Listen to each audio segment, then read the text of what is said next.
Asumsi-asumsi sederhana akan digunakan dalam pendekatan ini. Yang pertama, diasumsikan bahwa harga persatuan output dari sumber daya konstan, artinya kurva permintaan dari sumber daya bersifat elastis sempurna. Yang kedua, biaya ekstraksi sumber daya diasumsikan hanya merupakan fungsi dari output. Ada dua syarat yang harus dipenuhi agar terdapat pengambilan sumber daya alam secara optimal. Yang pertama, berlaku pada produksi setiap barang yang berada dalam pasar persaingan sempurna agar dicapai suatu tingkat efisien yang optimum. Produsen mencapai keuntungan maksimal adalah harga barang yang dihasilkan harus sama dengan harga produksi marginal, karena barang sumber daya alam memiliki biaya alternatif atau opportunity cost. Maka persyaratan menjadi barang sumber daya alam dengan biaya marginal ditambah dengan biaya alternatif. Ini merupakan persyaratan pertama yang disebut sebagai necessary condition. Dengan dimasukkannya biaya alternatif dalam perhitungan biaya, maka akan menyebabkan jumlah barang sumber daya alam yang diambil pada saat ini relatif lebih sedikit daripada kalau hanya biaya marginal saja diperhitungkan. Adapun biaya alternatif ini adalah kelebihan nilai yang konsumen tersedia untuk melakukan pembayaran di atas biaya marginal. Biaya alternatif ini disebut juga.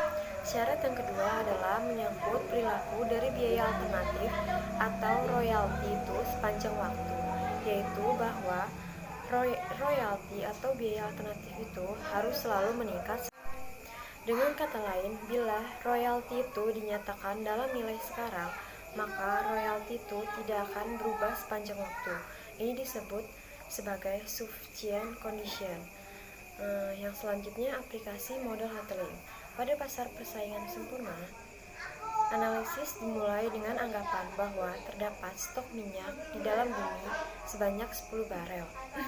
Diketahui pula bahwa besarannya biaya pengambilan per barel dan fungsinya permintaannya adalah P sama dengan 10 dikurang Y, di mana P adalah tingkat bunga yang dipakai dalam perhitungan nilai sekarang, adalah R sama dengan 10% tingkat harga, dan Y adalah jumlah barang sumber daya alam yang diambil per tahun dan hanya tersedia waktu 2 tahun saja.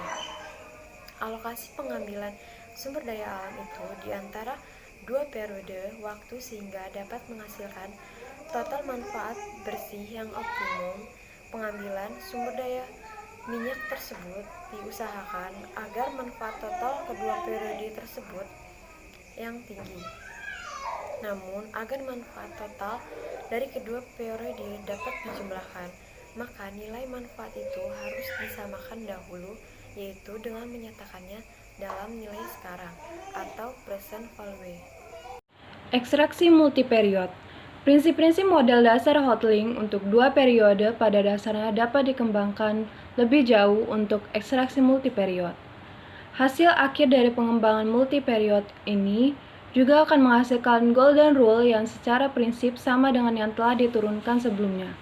Untuk menurunkan model multiperiod ini, beberapa notasi sebelumnya disederhanakan untuk memudahkan penurunan matematis. Untuk menjaga matematis sesederhana mungkin, akan mendorong biaya ekstraksi ke latar belakang. Untuk melakukan ini, akan didefinisikan P sebagai harga bersih dari sumber daya tak terbarukan, yaitu harga setelah dikurangi biaya ekstraksi. Misalkan, P, R menunjukkan fungsi permintaan untuk sumber daya, yang menunjukkan bahwa harga bersih sumber daya adalah fungsi dari kuantitas yang diekstraksi R. Utilitas sosial pada suatu saat dari mengonsumsi sejumlah sumber daya R yang setara dengan manfaat sosial bersih yang dibahas dalam bagian untuk kasus 2 period dapat didefinisikan sebagai berikut.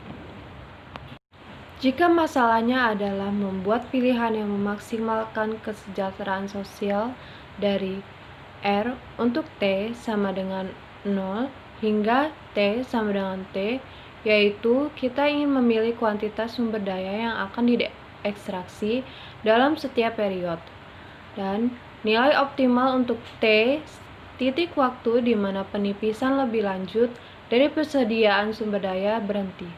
Tunduk pada kendala, di mana S adalah total stok awal dari sumber daya tak terbarukan. Artinya, ekstraksi total sumber daya sama dengan ukuran persediaan sumber daya awal. Perhatikan bahwa dalam masalah ini, jangka waktu sampai habis diperlukan sebagai variabel endogen yang dipilih oleh membuat keputusan dan bukan sebagai angka eksogen tetap. Didefinisikan sisa stok sumber daya alam pada waktu T S sebagai ekstraksi sumber daya pada pasar monopoli. Biasanya diasumsikan bahwa tujuan monopoli adalah untuk memaksimalkan keuntungan yang didiskon dari waktu ke waktu. Dengan demikian, ia memilih harga bersih atau royalti dan memilih output sehingga memperoleh rumus seperti di samping ini. Untuk alasan yang sama, seperti dalam kasus persaingan sempurna, solusi memaksimalkan keuntungan diperoleh dengan mengalokasikan output sehingga keuntungan marginal yang didiskon akan sama setiap saat. Jadi, kita punya rumus seperti yang di samping ini. Di bawah persaingan sempurna, harga pasar eksogen ditetapkan untuk perusahaan yang berpenghasilan rendah. Dengan demikian, kami dapat memperoleh hasil bahwa dalam pasar yang kompetitif, biaya marginal sama dengan harga. Namun, dalam pasar monopolistik, harga tidak tetap, tetapi akan tergantung pada pilihan output perusahaan. Pendapatan marginal akan lebih rendah dari harga dalam kasus ini. Kondisi yang diperlukan untuk memaksimalkan keuntungan dalam pasar monopolistik menyatakan bahwa keuntungan marginal dan bukan harga bersih atau royalti harus meningkat pada tingkat bunga untuk memaksimalkan keuntungan yang didiskon dari waktu ke waktu. Kemudian kebijakan ekstraksi sumber daya pada pasar monopoli. Ekstraksi sumber daya tidak terbarukan memberikan manfaat yang sangat signifikan bagi pelaku ekstraksi.